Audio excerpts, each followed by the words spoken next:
why don't we just jump in, Miriam, and we're going to start talking about this topic of the place where people get really confused when it comes to manifesting and consciousness, creating your own reality. And I know there's a really sticky place that we can kind of explore right now. I agree. Yes, for sure. Yeah. So, I mean, at least for myself and then like my clients that I work with, I feel like that one of those places is understanding the difference between being where you're being the thing you want to be, like, you're imagining yourself as the person who has the things you want or has experiences that you want to have when you're manifesting. And then also, what is the difference in being and doing? Because people always hear, you need to be taking action. You need to get clear on your goals and take action. And then there's this idea of inspired action. What is inspired action versus action coming from somewhere else? So I think we can get confused about all these concepts. I agree. I agree. And we all do. And I think, and that's what I told you in my more recent past, I would say, not that this isn't like all of this is a process, right? And I think all of this is something probably a nuance of this conversation we could have probably had 5 years ago. But then I feel like it's still a completely different conversation today.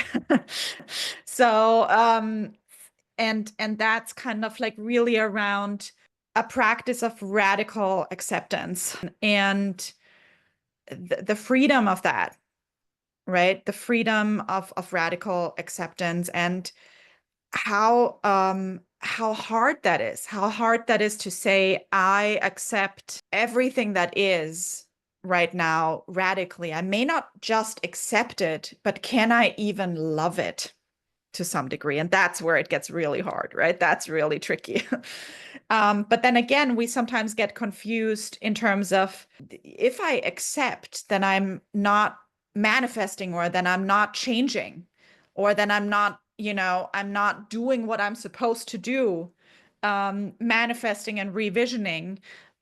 Because again, as you said, that kind of like takes action. And it is a tricky spot. It is a tricky one. Yeah, because I think what happens is you're like, oh yeah, okay, I'm in board. Acceptance.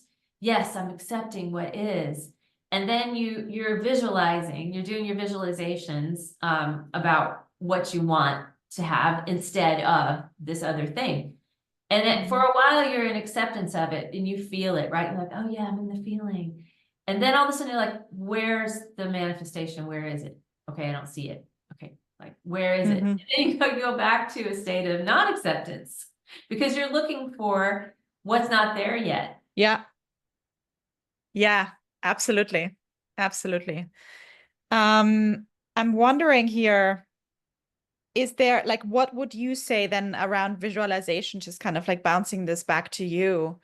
Because obviously it's about a specific state of consciousness that one needs to be in for it to work. And that's why kind of like many manifestation teachers that we have also learned from basically also say, don't visualize when you're in somewhat of when you're just having an adverse experience in that moment. That's not the time to visualize, right?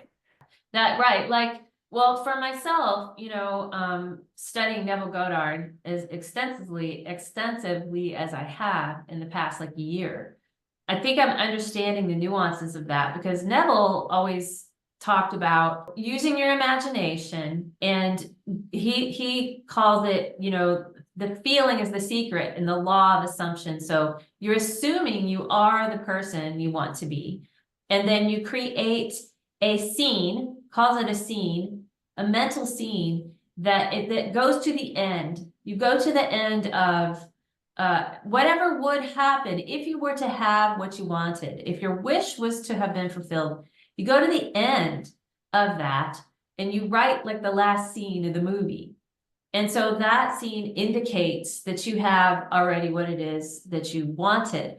In that moment, because you're receiving the wish fulfilled, the feeling is that you've received it And then when you've received something, you no longer want it. So you're not in a state of wanting anymore. And that is a state of consciousness that you want to be in, is in that the state of the wish fulfilled. And the best time to do this is when you're in a state of, he calls it a state akin to sleep, which I think is probably like alpha brain waves, maybe some theta, I'm not sure, but right before you go to sleep and then right when you wake up in the morning, right? That's yeah, that would be kind of on the brink of probably alpha and theta. However, you don't want to fall asleep when you're in a state of consciousness that you don't want to actually repeat the next day, because essentially the idea is that your subconscious sets up your state for the next day. And if you don't change it, and this is what Neville talks about as revision is like looking at the day and maybe changing something. You didn't like the way it was, you change it, you revise it, even revising the past. And then it sets up your state of consciousness to be different the next day. And it sounds so simple, right? Oh, that's all we have. Okay, that's all we have to do. Great. But it ends up not being that easy, right? No. Our Yes. minds are like wildly untamed. Wildly, yes. And I feel like for many, especially coming from trauma, especially before going to sleep and before and as we're waking up. And many of our minds are just conditioned to go into distraction exactly at this time. Yeah, right? Right? Because this is when we were forced back into feeling all of our pain and our feelings, when we're lying there in bed, alone or not alone, whatever that is, but that's when we're not working, we're not hustling, we're not doing anything else. So this is where, excuse my French, the shit hits the fan. It's when all of this pain can also come up, is when our body relaxes, right? Yeah. So we may have various tools to distract ourselves from feeling. And some of them may even feel healthy. That's the thing, or it may seem like good tools. But it is the time, I think, when for all of us, when we just realized how untamed our minds is usually we realize it right before bed and right as we get up. Yeah. Yeah. Which, a lot of these manifestation teachers, past, whether, past or present, they talk about it in really simplistic terms because you're kind of talking to a broad audience. And yeah, it's true. However, I personally found, now that I've been through so much deep healing, I know for sure that the trauma I was experiencing that set up my neural networks was preventing me from actually manifesting because of that exact thing. Yes. I could not access elevated emotions, and Yeah. my mind was coping with the trauma in such a way that I could Yes. not focus. I agree 100%. And I think that's where our shared tool kind of like does come in, is kind of like what is the tool you can use to prepare consciousness. In our case, of course, we know it is, EFT tapping is a big component of that. I think also recently, as I shared with you, there has been for me a real intentional shift to use EFT in my personal work more as a tool that facilitates more of that acceptance. Is what is keeping me from radical acceptance? Because whatever is keeping you from acceptance is also what is keeping you from being 100% present in the moment. And the more backed up emotion, the more backed up trauma there is, the less you can be present. The more you have to be on guard, the more hypervigilant you will be, the more energy your body needs constantly to stay in that hypervigilance, to stay in any kind of stress response, even if it's low level stress. But constantly, and you know that from your story, and I know that, we both have traumatizing pasts, and we know what it feels like. We know the difference of what it feels like, and we weren't even aware of that probably a lot of our life, how we were in a permanent state of of scanning our environment Yeah. and what it feels like if you're not there anymore.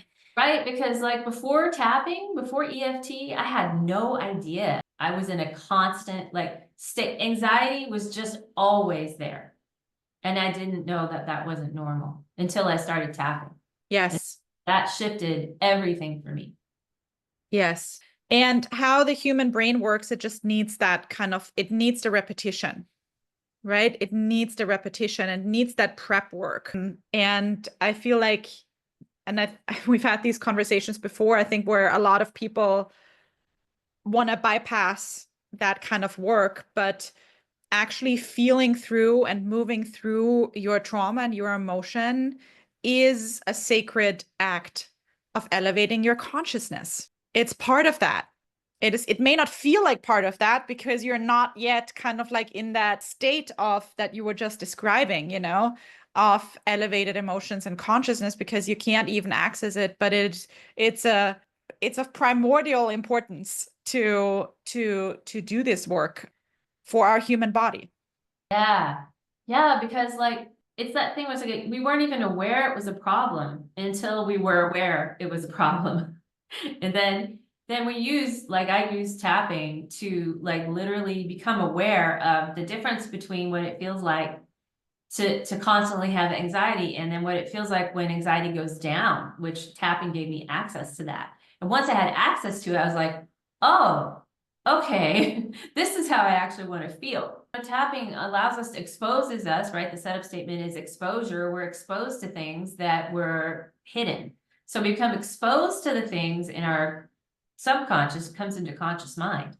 And then we're able, once we are aware of it, we're able to shift it and we're able to shift into something different. To me, that's Yeah. is shifting consciousness in and of Yes. itself is. Yes.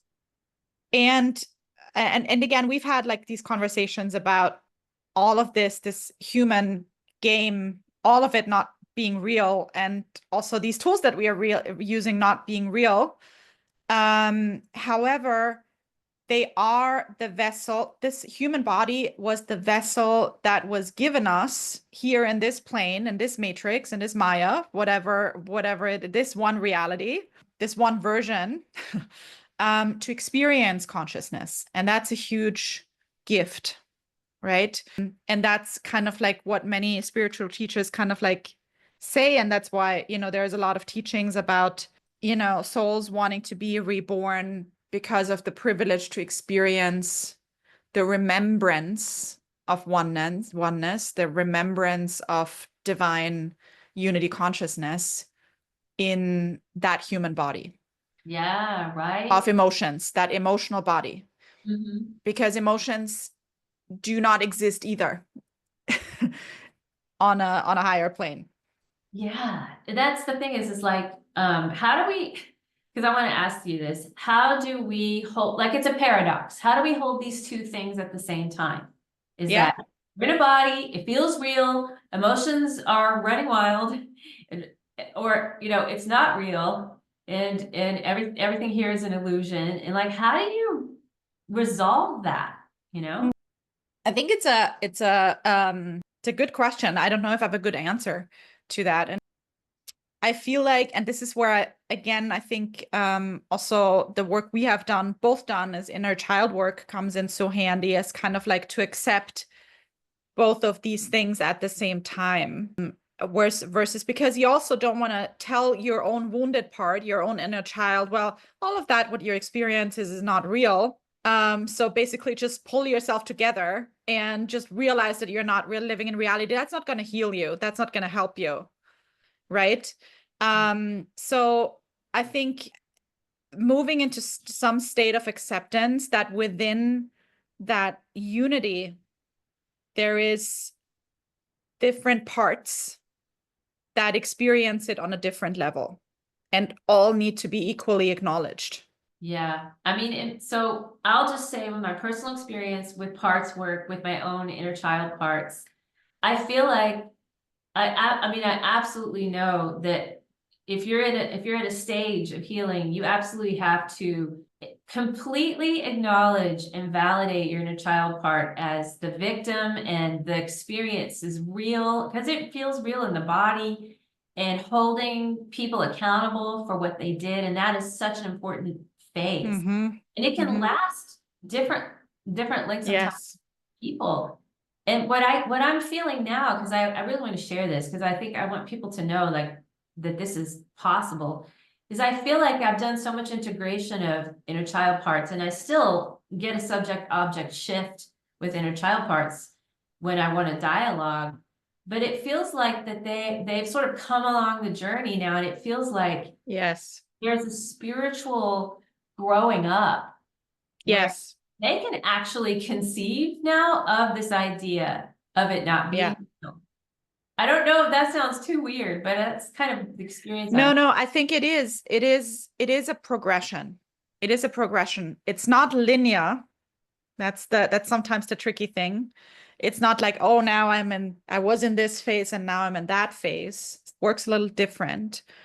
But it is a progression, and it is a spiritual growth process, which again, and I think I like to also think about this in terms of our chakra system, is that in many spiritual teachings, unfortunately, there is a bypassing of clearing up your lower chakras. And people are very focused on the upper chakras, on opening their third eye and opening their crown, and they experience elevated states of consciousness. But why the human experience then catches up with them is because they haven't done that ground up work of, again, processing and looking at your trauma, because you can't train your mind even with trauma. You can put yourself, if you go and sit in a meditation temple and don't focus on any of that, but just focus on the practice of meditation, there is a way of forcefully bypassing that and experiencing elevated states of consciousness. Yes, I've known people that do that. They're like highly traumatized, and they Many have, and gurus have as well. So-called gurus have as well. right, which is why And they're that's though where then things happen, where there's abuse happening, where there's transgressions happening in those spiritual communities, because there is a portal, there is a gate, there is an opening, and a looking into really what it feels like to be one with that, with the divine in those states of meditation. But it ends up being a misunderstanding if these lower ends have not been cleaned up. absolutely. And I think that's how we end up with cults. And like you said, all this like, impropriety going on, and lack of integrity and all kinds of issues. Not to say that there isn't also a lot of people have gotten a lot out of being in those communities as well, because that again, Absolutely. and personally I've experienced that in my past too, which is why I like the term spiritually sovereign. I Mhm. like to stay spiritually sovereign, and that's really the Mhm. path I'm on now. And I'm like, everybody has a different path, but it feels good to me to know that I'm just going to access things directly. I'm going to Yes. access the divine directly. And Yes. sovereign. Yes. And again, I think sometimes teachers cross our paths, and they're important for us. And they were for me too, as you know, and they still are. But I think who said that? I think it was Ramana Maharshi who said, when you've encountered a when you encounter a spiritual teacher, I think it was Ramana Maharshi who said, take the lessons and run. That's what he said. I love that. Right. Yeah. Uh, But I may be mistaken, but I think it was Ramana Maharshi who said that. so then, Miriam, what can we tell people that are watching this as far as like, okay, what can they take away from this Mhm. conversation that could help them? When you tune in and feel into that possibility of radically accepting what is your life, the things that are going well, that are going not so well, the circumstances, all of these external factors, politics, the world, with all of its craziness and atrocities and all of these things, what is the resistance that's coming up? And the resistance that's coming up, that's good information. That's not negative. That's not good or bad either. It's just what it is. But it's something that we can work on. And that's, again, that's all. Like I really like the concept of whatever is coming up, when a trigger is coming up, when something is triggering, that's triggering you is coming up. It's all good information, because it's, again, also consciousness that wants to show you, because life will present you with people and circumstances to reveal to you where you are not free. Right. Like where So you've given your power away. yes, Mhm.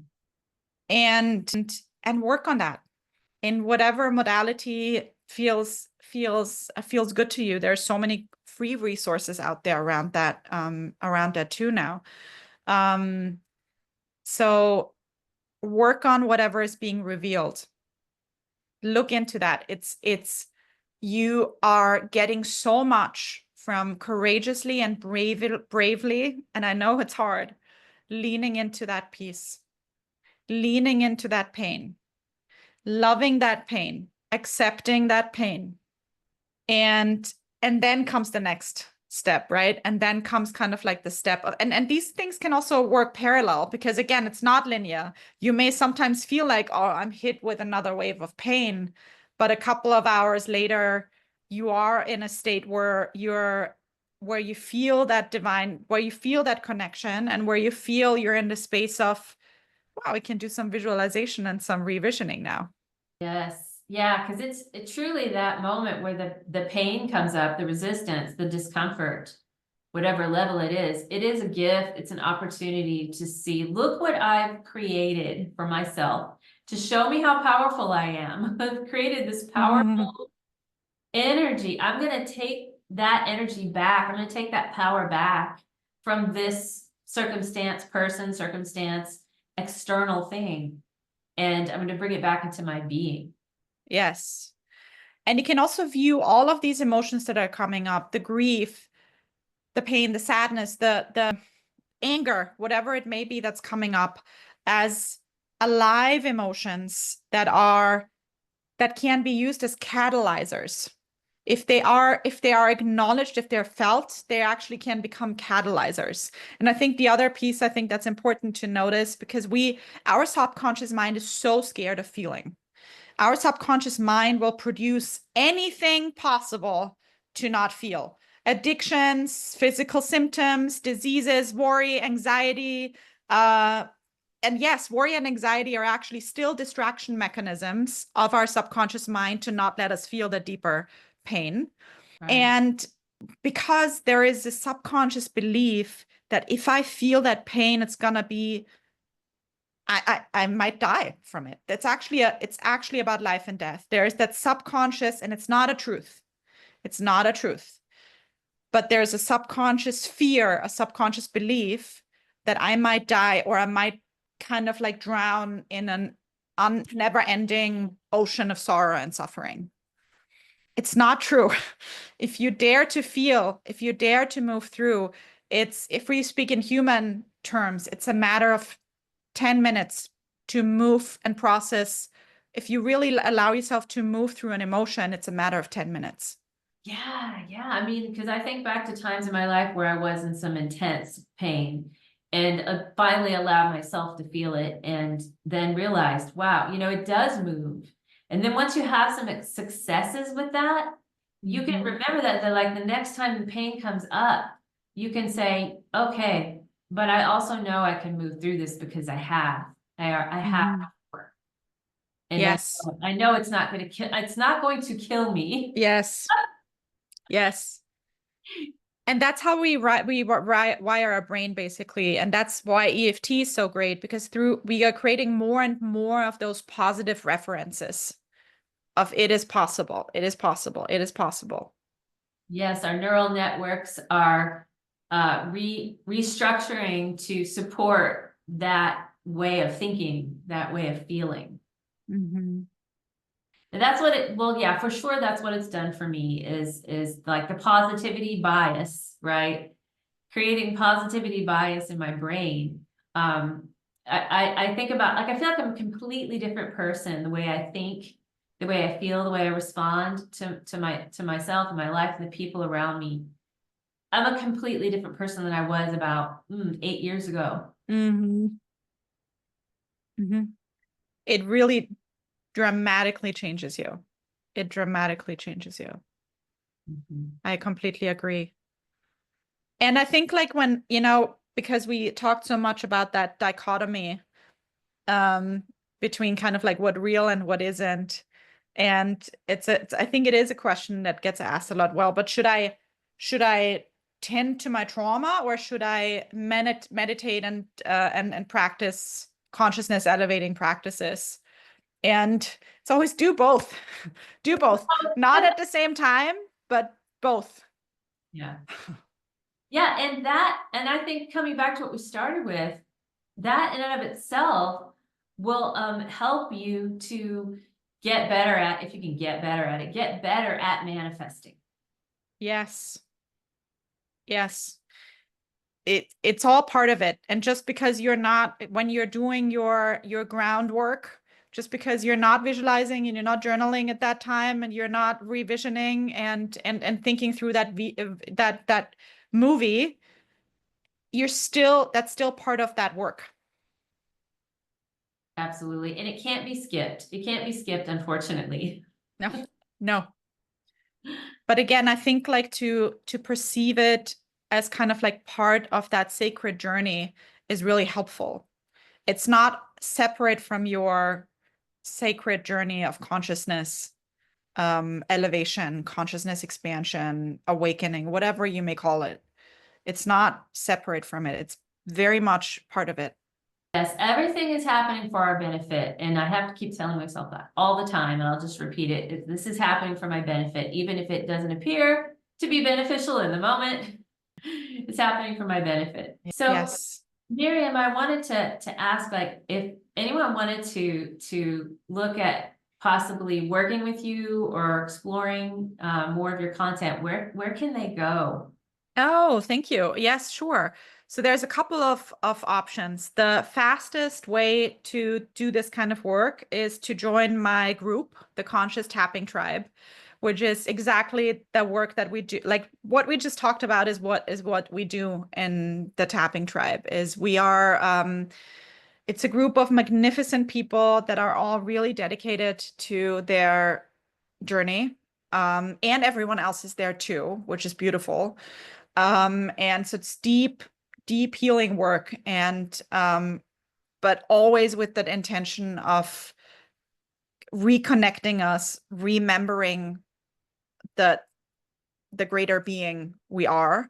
And it's really powerful. We meet a few times a month, and you can join it. It's a membership based price, and you can join it anytime. You get also the replays and the bonus meditations if you sign up, and you can reach out to see to work one-on-one. I also have some practitioners that have trained with me. My website is openconsciousnessinstitute.com, so reach out and just be in touch with us either way. And then there is also free resources available on YouTube. So my YouTube channel is another fairly new resource, but there is a few of my tapping meditations now also posted.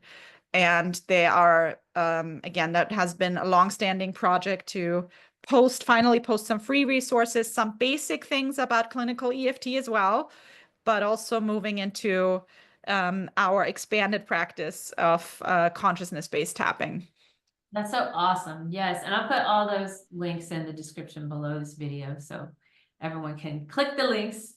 And as someone who's benefited personally from working with Miriam, I absolutely think you should go check her out because she's awesome. And she's my friend.